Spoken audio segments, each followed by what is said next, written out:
Hi everyone, my name is Uri and I'm really excited to be here and give the first talk at GraphQL Galaxy. Um, Giving the first talk at GraphQL Galaxy, I feel like I want to mention a lot of cool things that happened in the community. So give me a couple of minutes to mention a few things and then we can actually start with the actual talk. So I'm a member of a group called the Guild. We're the largest open source group in the GraphQL world, so you probably are using one of our libraries, like maybe the GraphQL code generator, to generate code from your schemas and your operations, GraphQL inspector to make sure to track changes and not make sure that you're not making breaking changes. GraphQL modules, which we recently introduced 1.0 after many years of iterations. It's a tool that helps you basically split responsibilities of your GraphQL gateway between teams while still maintaining a regular GraphQL gateway. GraphQL tools that I will mention later today, mostly around the new schema stitching that if you thought was deprecated, then stay on for this talk and I hope you can learn some new things around it. GraphQL Mesh, which lets you query sources that are not GraphQL as if they were GraphQL automatically, and many others. And I'm mentioning all those tools because for us, the goal of the Guild is to, in order to create a powerful community, we believe that we need to rely on a lot of tools that are being maintained and you can count on for the long term. And that's what we do. We do it ourselves and we do it with the community. And you could, use all those tools together as one platform, and they all have a vision behind them. But like when we go to a very large client or something like that, we can't just introduce all those tools. We build them individually so you can slowly and gradually introduce those tools when you need them, only the things that you need. But again, like I said, we can't do this alone. So in the last year, we joined the GraphQL Foundation, in order to also help influence and contribute to the core assets of GraphQL, like GraphQL JS and GraphQL.org. So in GraphQL JS, we actually started again the effort of migrating GraphQL JS to TypeScript. We need help there, by the way. So you can go to GraphQL JS, and the highlighted issues are around the TypeScript migration. Any help will be helpful. And also, we improved a lot GraphQL.org itself. We've completely rebuilt it, the infrastructure of it using Gatsby to make it easier to contribute. And also we rebuilt the code page, so it will be much easier to find the libraries that you want and that are well maintained. So go there and find basically all the libraries that I'm going to mention now are highlighted there. And we hope to make that the best source out there. And if you want to contribute, it's easier now. It's easier than ever. I'll also mention some things that happened in the community that are not by us, and that makes us very happy. Like the new GraphQL WebSocket library. For years, there was a library that wasn't maintained, and Dennis from the community basically built a new library, created a working group around the protocol, and made it way more secure and way more easy to integrate. So if you ever tried GraphQL subscriptions or you needed a WebSocket protocol now, it's easier than ever. Also, for years, we've been talking about the stream and defer directives and how valuable they could be. And this year, Liliana and Rob from First Dibs actually did a lot of work for very long periods of time in order to bring those into the spec and into the reference implementation so you could use today. Another directive that is very interesting is not in the spec yet, but I believe it has a very bright future and could help a lot of people, is the live queries directive. And Lauren from the community actually created the GraphQL live query repository and libraries. And I think you should check it out. We are very excited. We personally are very excited about that.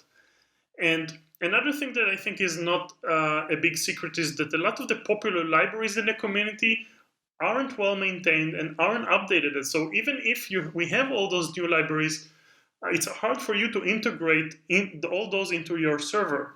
But recently, Daniel picked up that problem, Daniel from the community, and actually released GraphQL Helix, which we are already using in production. We highly recommend it.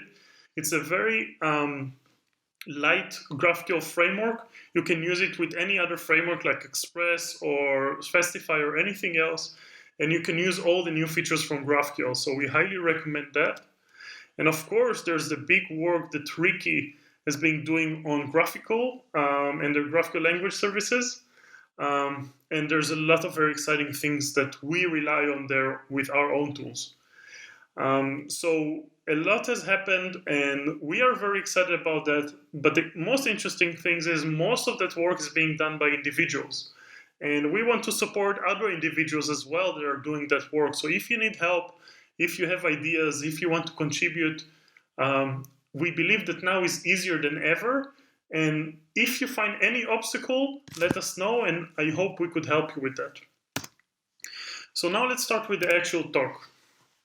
So the actual talk, my goal for the actual talk is to actually present to you how we, the guild, go about introducing GraphQL into large code bases. We do that all the time with very large clients, and we learned some things that work and some things that don't work for us.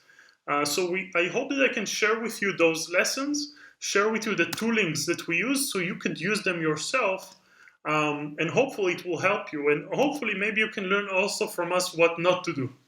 The title for this plan, I call it Gradual and Distributed.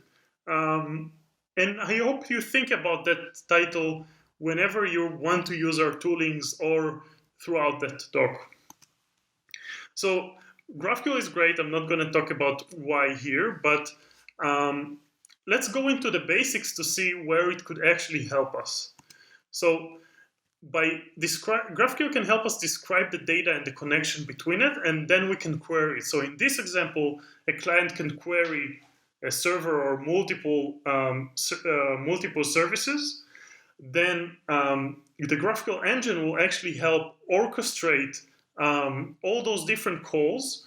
And for the client, it will just be an abstraction. The client will send one request, will get one response in the shape that it asks, only the data that it asks, but also all that work behind the scene, the orchestration that was being automated, is being basically abstracted away for the client or the consumer. So we can see here network performance that everyone is talking about, but also we can see that we have a schema of our data graph, basically something that explains the actual data that we want to consume.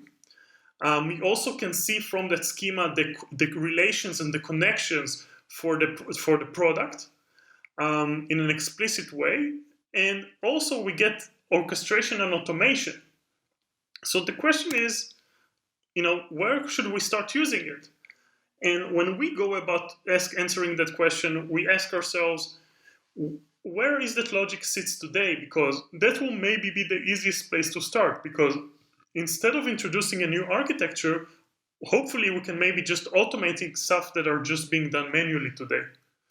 So for us, what we see a lot is that this logic is actually sits today on the client, on mobile clients or web clients. Usually they use REST today, they send multiple calls, and then they do a lot of manual work in order to, restructure the data and make it ready to render to the UI.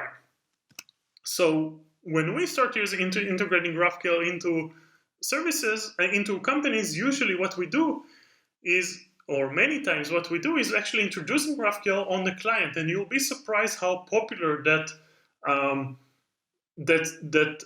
way of going about introducing GraphQL is. Not a lot is talked about it, but it's extremely popular. We see it a lot. So that way you can start basically automating a lot of the work. The teams can start learning GraphQL. It's easy because it's much easier to introduce a small dependency into a client app than to add a new server or change the architecture or things like that. People can start learning and understanding the benefit. And then later on, once we slowly, gradually growing into the front-end world and get a lot of those benefits, then at time later on, we can actually move that code or that orchestration into the server when we see fit and when we see the need. So there's a lot of benefits of doing that on the client. I have a whole talk about that. I won't repeat the talk today.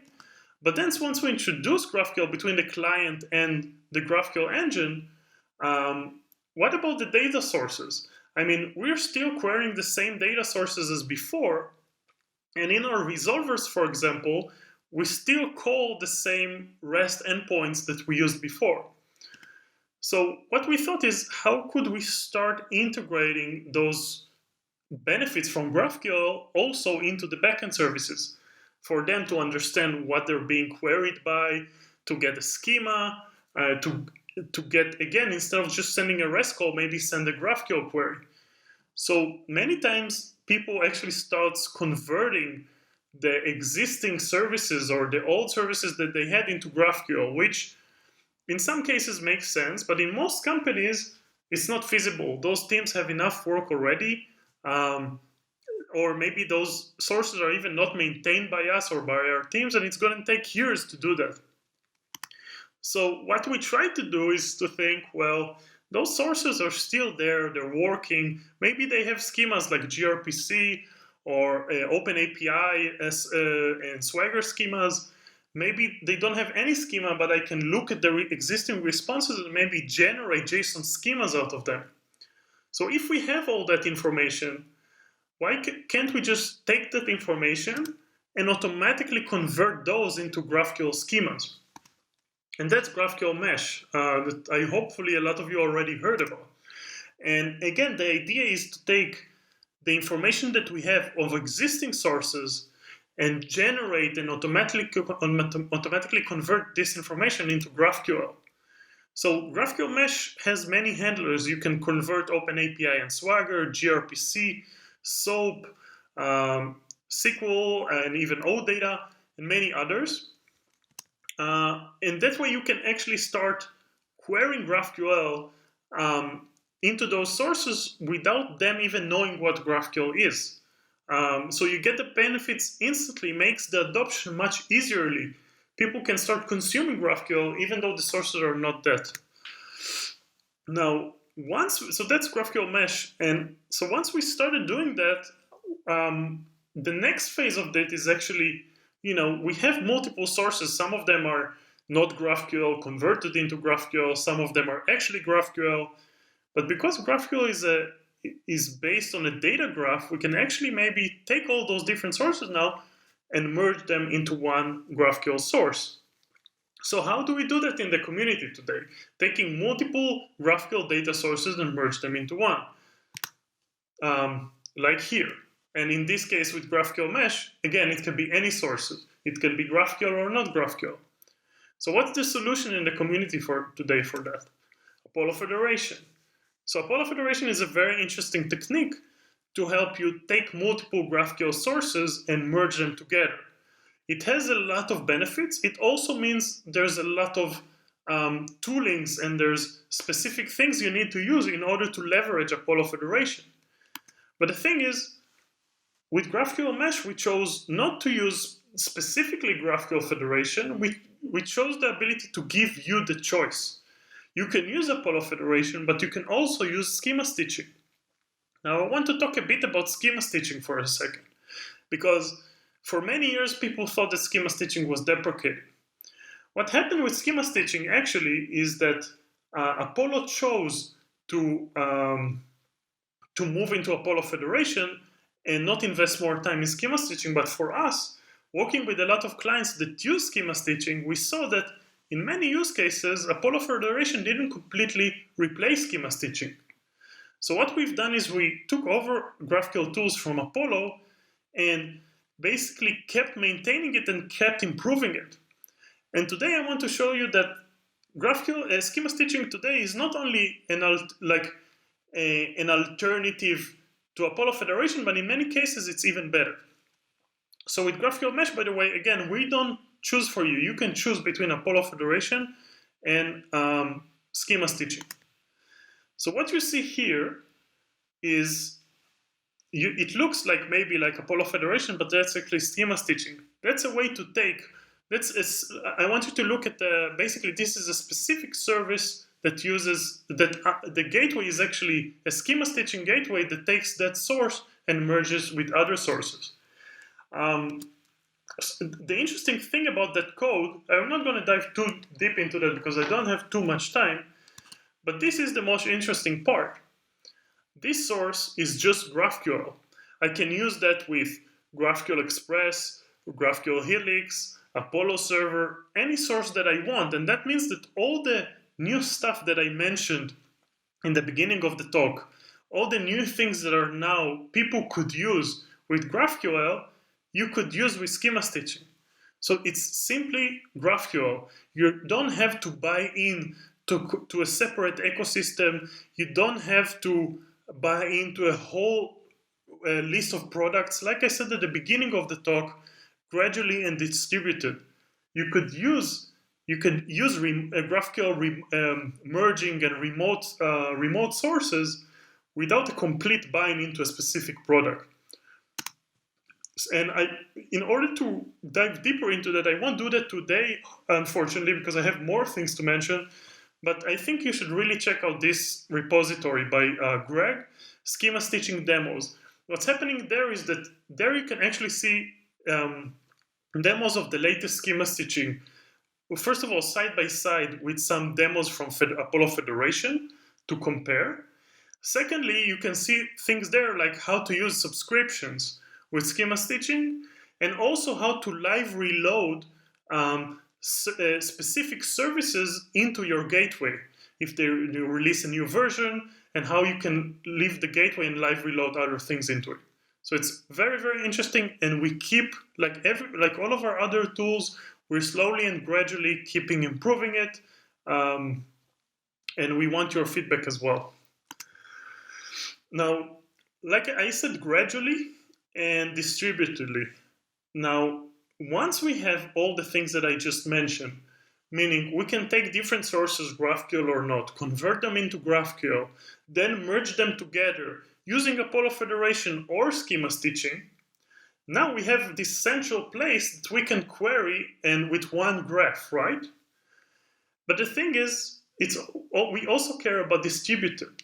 So it's not we think that you could get all those benefits, get those one graph, get all those things together, but then instead of making you run everything through one central gateway or one central point that might be a point of failure, with GraphQL Mesh and schema stitching, you could actually get all those different services, introspect them, and then also, instead of just creating a gateway, you can actually generate SDKs.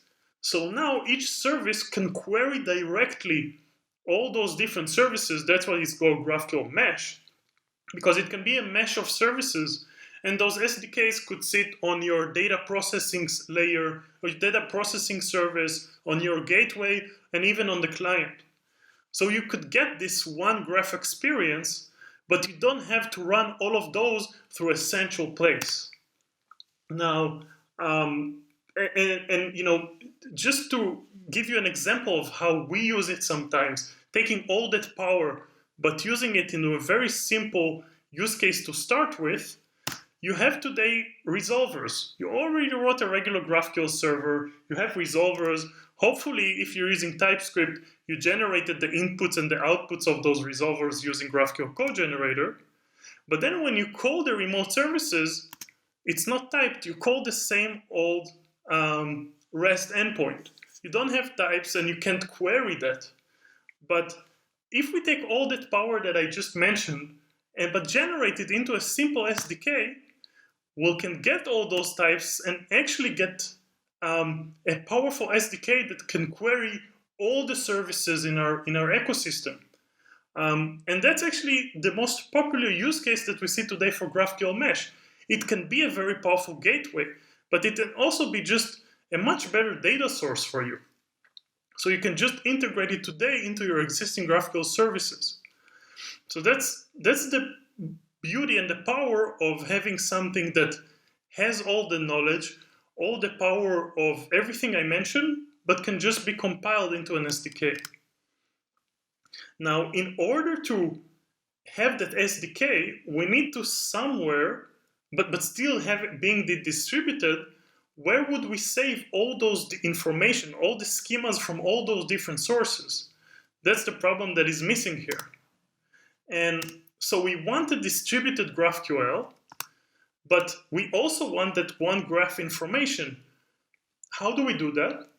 The answer is simple. We just need a registry. We just need a place for all those different services to register and say, hey, this is my schema. That schema can be GraphQL, it can be OpenAPI, it can be anything. Then we can go to that registry, look at it, or look at it just as users trying to implement something, or to look at it as code that would later generate an SDK, and then generate just code that could run anywhere. So we separated the notion of having everything in one place and the runtime. And I think that's a very powerful idea. So today, we are already having that registry running at all of our clients. It's something that we're going to open source. It's called GraphQL Hive. We want to iterate a bit more over it and then open source it. So if you want to try it already, you can try it. But the idea is that you could already use that today on your own registry and any other registry solutions that you have today. Just save those schemas somewhere and feed it back into GraphQL Mesh. So again, the idea of the GraphQL Hive is that all of the different tools that I just mentioned today are working separately, but if you want to get the benefits of all of those together, you can have it in a registry. It can be our registry, it could be your registry. You can choose whatever you want. So for us, just to summarize everything I said today, the GraphQL workflow is the most important thing. What is the workflow that GraphQL enables us? And then we can choose the toolings that we want, and we could use them gradually and where we want in a distributed way. So we want to execute anywhere, we could use GraphQL Mesh and schema stitching to basically build those merging strategies, but then execute it everywhere. We still want the one graph. We still want to look at all of our organization, and we want to order what's all the mess that is happening. So we can still collect all those schemas, and we can put that in a registry like GraphQL Hive. And again, without the need to put them together in the runtime. So we don't have a central point of failure. We still get the benefits of the order. And we also can, some stuff that I didn't mention, we can start enforcing rules. So that's why we released recently the GraphQL ESLint library. We can start enforcing rules and collaborations and have best practices around all over the company, again, without making people running through a central gateway. We could just share the rules instead of sharing the execution. Same goes for tracing, by the way, and visibility. Once we have all those different environments running, we can gather all the data individually from each of those different sources. We can store it anywhere inside your existing tools today, because you probably already are doing it, and then you can visualize that centrally. So if you take all your existing tools and just connect them to GraphQL Inspector and GraphQL Hive, you can start having all those benefits of one integrated tool without, again, the need of conforming into one ecosystem. And the most important thing that I want to say today is that it doesn't even need to be GraphQL. All those things and all the tools that we build that are able and giving us a lot of all of those abilities, we can actually take a source that is not GraphQL, convert it into GraphQL using GraphQL Mesh, and get all, or at least some of those benefits. So again, that's the way that we go about introducing GraphQL into places. That's how we prevent mistakes. That's how we make sure that we're not buying in too early into solutions that a year, 2 years down the road won't be beneficial. And also we could use the existing solutions and existing sources that the companies have in order to get where we want to be. So again, distributed and gradual. So for summary, we believe that in order to be successful in those things, you want to get the things that you need only when you need them. and you can do it. You don't need to buy in for a whole ecosystem before you understand the benefits. Gradual and distributed. For more information, you can go to the guild.dev. From there, you can get to our forum. You can reach out directly to our online chat. Reach out to all of our open source libraries on GitHub. And basically, we want to hear from you. We want to get more feedback. We gradually and distributedly improving all those tools separately and together. So we need your help. We worked on them individually, but we want to work with them on them together with you. Thank you very much.